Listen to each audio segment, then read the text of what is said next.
Timnas Indonesia diyakini akan mengakhiri mimpi timnas Cina ke Piala Dunia 2026. Kedua tim bakal menjalani laga krusial. Indonesia versus Cina akan digelar dalam matchday 9 kualifikasi Piala Dunia 2026 babak ketiga. Laga itu akan berlangsung di Stadion Utama Gelora Bung Karno, Jakarta, Kamis, 5 Juni 2025. Menatap laga itu, Indonesia ada di atas angin. Skuad Garuda mempunyai poin lebih banyak dari Cina di klasemen kualifikasi Piala Dunia 2026 Grup C. Indonesia ada di posisi keempat dengan 9 poin. Dragon Team ada di posisi terbawah dengan raihan 6 poin. Andai bisa menang atas Cina, Indonesia akan membuka peluang lolos ke babak keempat atau bahkan tetap menjaga kans meraih tiket langsung ke Piala Dunia 2026. Sementara itu, Cina harus menang demi menjaga asa untuk setidaknya melaju ke babak keempat kualifikasi Piala Dunia 2026. Berikut ini komentar fans Cina jelang laga hidup mati melawan Indonesia. Tim nasional sepak bola Cina kini tengah terlibat dalam pertarungan hidup mati dengan Indonesia. Jadi ngapain sih buang-buang duit sebanyak ini? Asosiasi Sepak Bola Tiongkok hanya memiliki lebih dari 30 kader di tingkat wakil direktur. Dan di atasnya, yang jelas terlalu sedikit dan tidak kondusif untuk makan minum dan mengambil barang secara bebas. Tujuan awal olahraga kini telah berubah menjadi industri drama kompetitif. Para selebriti hanya ada di sana untuk bekerja dan menghasilkan uang. Pemain asing telah merusak sifat nasional permainan. Selain itu, tim sepak bola nasional telah menggunakan banyak uang hasil jerih payah orang untuk membeli begitu banyak pemain asing, tetapi selama bertahun-tahun, mereka masih tidak bisa keluar dari Asia. Mempertahankan tim sepak bola nasional ini untuk satu hari lagi hanya akan membakar lebih banyak uang hasil jerih payah orang.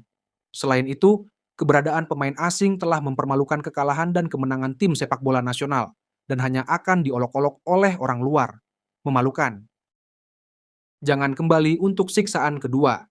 Makanlah teripang, bersihkan diri, lalu tidur. Beristirahatlah lebih awal. Jika Anda benar-benar bosan, pergilah minum dan pukuli wanita. Tidak memalukan kalah dari siapapun. Tidak apa-apa.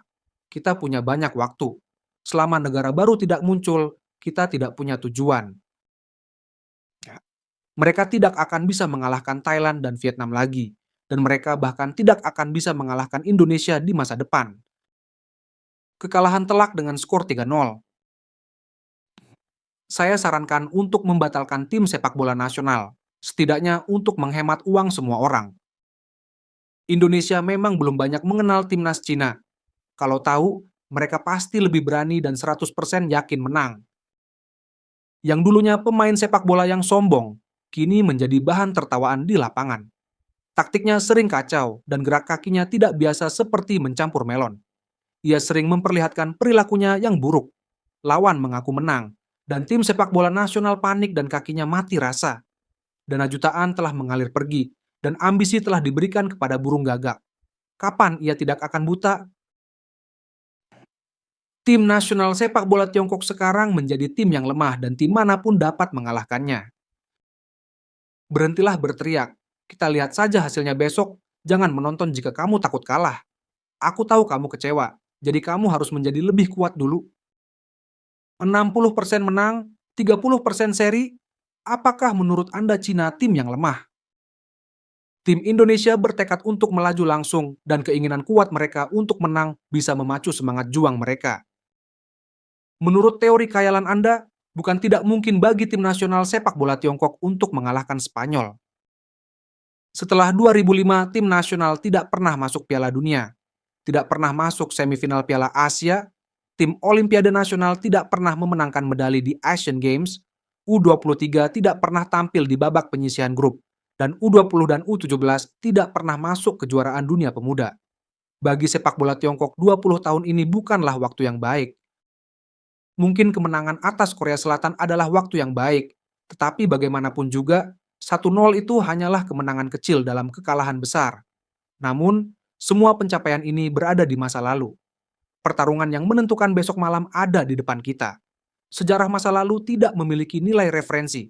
Saya tidak mengerti mengapa kelompok media ini yang bosan, dan tidak ada hubungannya dengan hal-hal nyata alih-alih melaporkan energi negatif yang memengaruhi mentalitas secara tidak sadar setiap hari. Apa yang salah dengan otak mereka? Dalam 10 tahun terakhir, perkembangan sepak bola antara kedua belah pihak sangat berbeda. Pada pertandingan Timnas Muda 2004, terlihat jelas bahwa tim Tiongkok dan India imbang, sehingga kemungkinan besar mereka akan melaju bersama. Alhasil, Indonesia menjadi gila. Sebelum pertandingan, mereka bersumpah untuk mengalahkan Timnas Muda. Selama pertandingan, ada 20.000 orang yang duduk berdesakan di stadion dan berteriak sepanjang pertandingan. Pada babak pertama, Timnas Muda berada dalam situasi yang sangat memalukan. Indonesia masih punya peluang untuk melaju langsung, dan mereka pasti akan menyerang dengan gencar di kandang sendiri. Saya harap saya bisa mendapatkan 3 poin kembali. Butuh 8 putaran untuk mendapatkan 6 poin. Tim nasional sepak bola Tiongkok benar-benar bekerja keras. Beberapa orang masih menghitung poin dan berharap untuk masuk babak playoff. Kedengarannya agak konyol. Sepertinya permainan ini tidak menarik dan saya tidak bisa bersemangat. Tim ini berada di posisi terbawah dalam hal poin dan selisih gol. Apa yang Anda lihat? Menyerah saja. Bagaimana Anda bisa tetap bertahan di tim? Pemain manapun yang Anda pilih dari Liga 1 Tiongkok dapat mengalahkan Anda. Jika saya tidak menonton pertandingan itu, saya akan mengira itu adalah pertandingan melawan Brasil. Tekanannya sangat besar. Aku merasa kesal bahkan jika aku tidak menontonnya. Aku merasa lebih kesal lagi setelah menontonnya.